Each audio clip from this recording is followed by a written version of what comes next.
The video continues with Dr. Robert Lustig.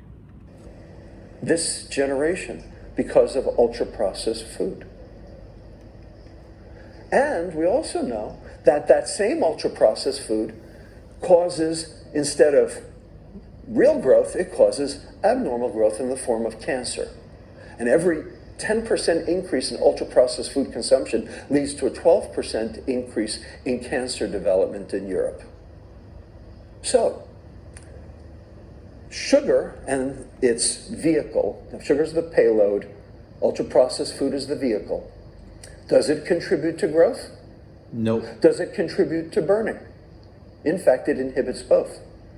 So, is ultra-processed food food? No. I would argue that, in fact, ultra-processed food is poison. 100% agreed. Because it does not meet the criteria, the definition for food. Now, that may shake up a lot of people in this room, or it may delight some of the people in this room. All right? And we can talk about that later in the panel discussion. Point is, it's everywhere. It's ubiquitous. 56% of all of the food sold in America today is ultra-processed food. It accounts for 62% of our sugar payload and 67% of the sugar payload for kids. And you can see it's in everything. And why is it in everything? Because the food industry learned back in the 1980s, when we took the fat out of the food, ostensibly because of cardiovascular disease, which turns out to be completely wrong and completely not true. And we can spend an hour and a half talking about how they got that wrong and why they got that wrong. And by the way, the American Heart Association has now walked that back 50 years later. Okay. The point is that that sugar in that ultra-processed food is addictive. It stimulates the exact same area of the brain as alcohol and cocaine and heroin and nicotine.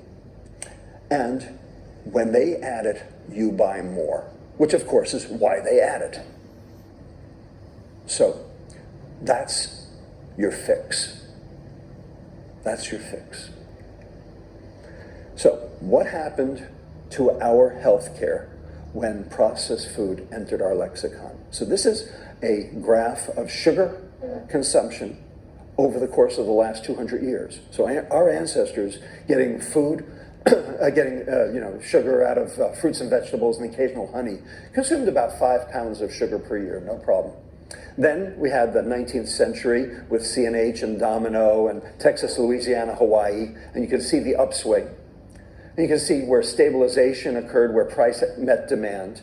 And then you can see the rationing of World War II right there. And then you see the advent of ultra-processed food, basically in the mid-50s to 60s. So now what I'm going to do is I'm going to overlay on this the percent of GDP spent on health care for the exact same period of time. Ready? What do you see? Ultra-processed food is the driver of our healthcare crisis. And as Carter said, $1.7 trillion a year in food, of which $800 billion is gross profit for the food industry.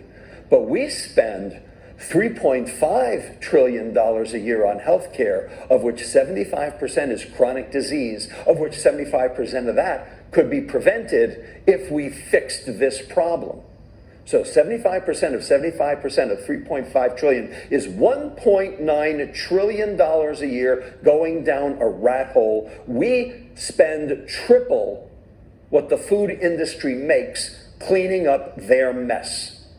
This is unsustainable, and this is why System A does not work.